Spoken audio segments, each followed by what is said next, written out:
everybody, I'm Jo Paul and I'm an indie author, and today we're going to do a video that's going to focus on promotion in the indie world and my tips and tricks on how to get them done.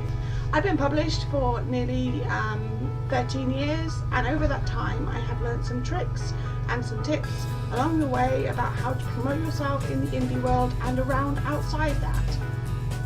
So I thought I'd go over 5 tips that I have for people looking to start the promotion train. Number 1, start early. There is no need to worry about starting too early. If you're writing, even if the book isn't finished, you can still start building interest. You can set up Facebook, Instagram, Twitter and all of that to gain notice, and you can take part in Teaser Tuesday and other hashtags that will help people get invested and interested in your book. There are things like Teaser Tuesday on all platforms. There are also things like One Line Wednesday on Twitter.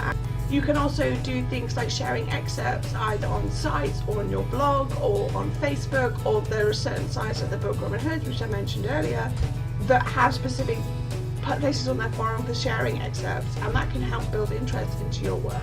If you're already published, then as soon as you know you're going to do a new release, you should really start the promotional train. Whether that's as you start a new project or when you start the editing process, that's completely up to you.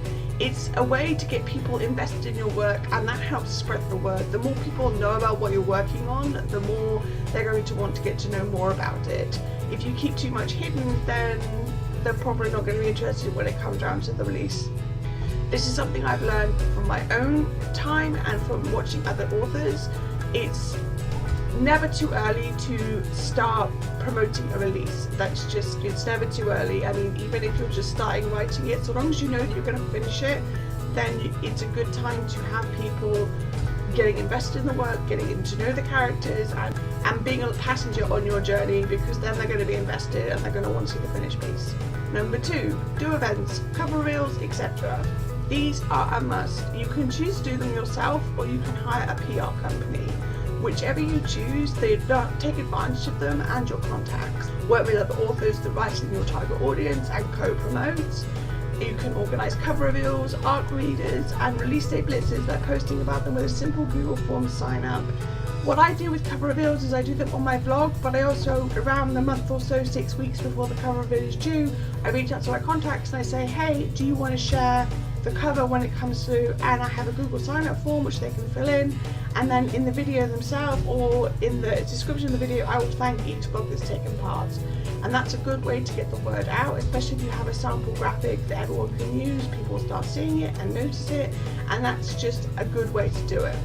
But make sure you give all the blogs taking part credit for what they're doing, and make sure you give them enough time to get the post ready. When I first started doing cover reveals on my blogs and reaching out to other blogs, I struggled a bit with the timing of things. So what you want to do is want to give them notice, but you want to let them know on the form exactly how much notice they will get so they can prepare for it and they can get the stuff ready. And make sure you advertise the events so that people either in your existing fan base or otherwise know what to be looking for. Like if you're not someone who follows my channel, I'm going to be advertising the cover reveal in the next few days, and people are going to know the day of the video, that's when it's going to happen. You want to spread the word about your release or your current works as far as possible. There are numerous companies and sites that will help you boost release day sales, so take advantage of those depending on whether or not they're in your budget. Number 3, use existing fan base. This one really only applies to people who've been published before, but even if this is your first release, starting early, as I said, will help you gain that fan base. You can do this by adding prizes or incentives for people to share, organising a giveaway for people to leave a review or something like that also works well. Make sure you have more people than you need, because there will always be some who don't follow through, and that's just part of it. Don't get too angry or bitter about it, because it's just things get in the way, real life happens, and they don't mean to let you down, but they do, and that's just part of it. Number 4, utilise social media. Social media is a powerful tool in the indie world, and you should be using it to your advantage. Whether that's just 1 or 2 or as many as you can, just make sure your promotion is available on as many platforms as possible. Things like Thunderclap allow multiple people to share across multiple platforms, and this helps get the word out. This is another place where your existing fan base and indie contacts will come in handy, because if you've got people sharing things on social media, then you can sort of see the spread go across the internet, and that's what you want. And number 5, stay original. As hard as it may seem, it's always better to do things your way. There are so many books out there and everyone is different. That means that you need to tailor your promotion to your book, not just copy someone else. And while this shouldn't need to be said, it's something I see from time to time.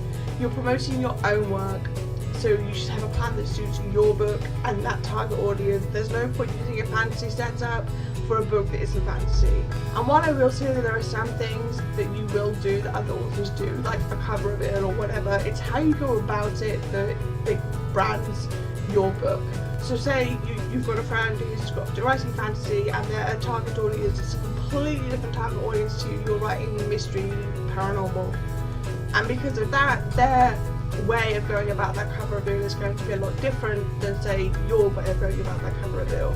You can tweak your graphics, you can tweak how you do things, you can tweak how you get the cover out there, where the main post is, whether that's on your blog or on your YouTube or on your Instagram, etc, etc. So like, even though I have my cover reveals on my blog, I still have a post on my blog, I still have a post on Facebook, I still have a post on Instagram, etc, etc, etc.